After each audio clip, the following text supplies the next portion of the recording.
Hello, my dear children. Welcome back. Hope you all are doing good.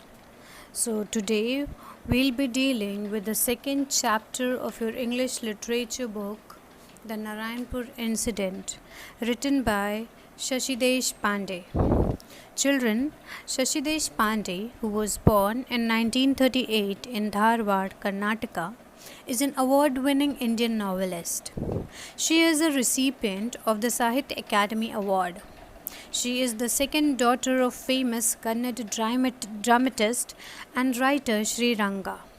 She was born in Karnataka and educated in Mumbai and Bangalore.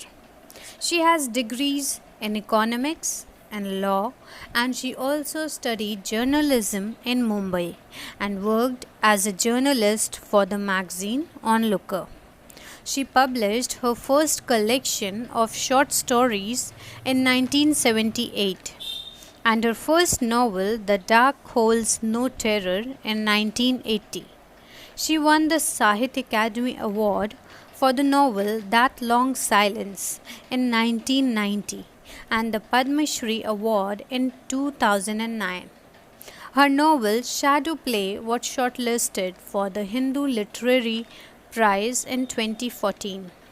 Shashidesh Pandey has written 4 books for children, a number of short stories, and 9 novels, besides several perceptive essays.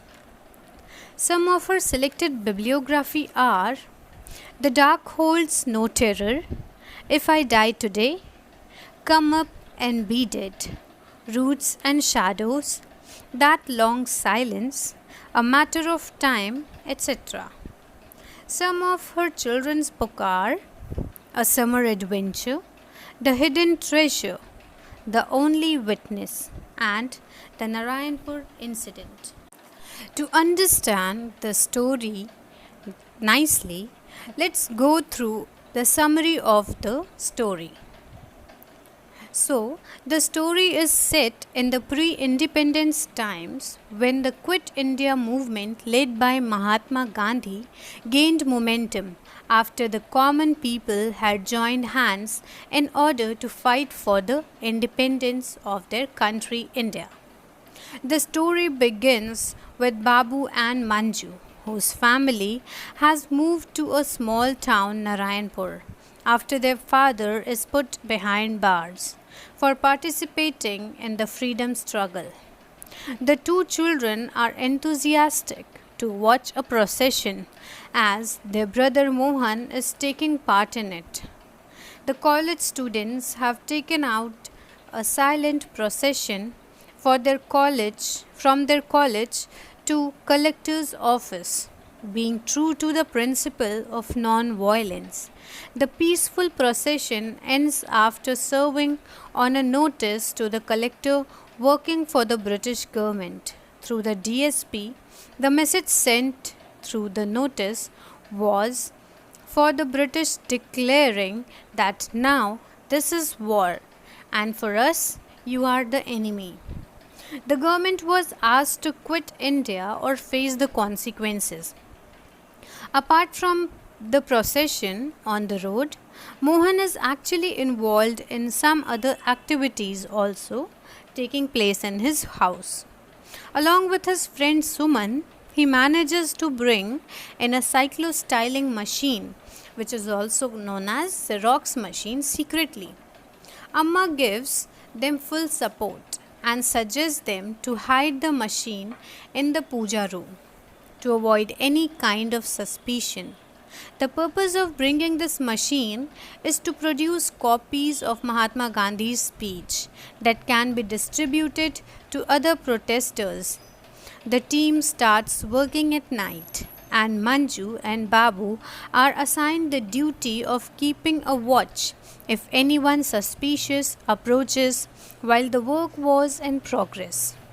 Manju dozes off, but Babu, being alert, hearing the sound of a motorbike stopped at the gate, he warns Mohan about the arrival of someone at the door. Closing the door of the puja room and managing with the stressful situation, Mohan and Amma open the door and find a man in civil dress.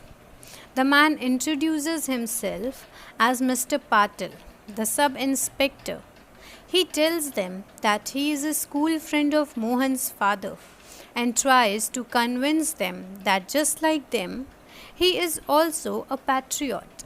He asks for cyclo-styling machine as he has overheard his senior officials saying that they were going to search their house and punish the family for conducting activities for the freedom of India.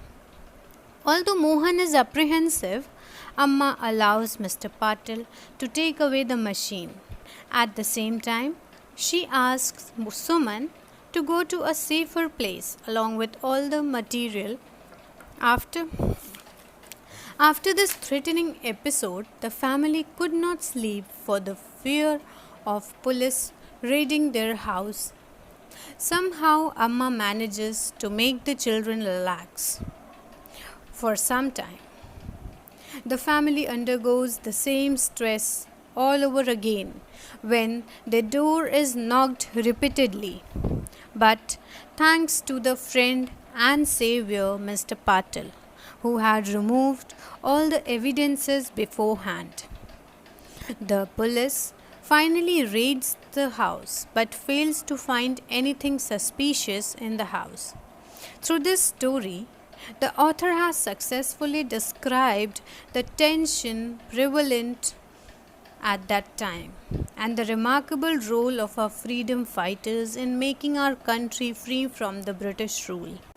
The story arouses the feeling of patriotism and motivates the readers to be loyal to their country and contribute something for its welfare. So, students, this was the summary of the story. Hope you all understood the summary. In the next video, we'll read the chapter and go through the explanation of the chapter. I want you all to read the whole story so that it will be better for you to understand while explaining. Thank you.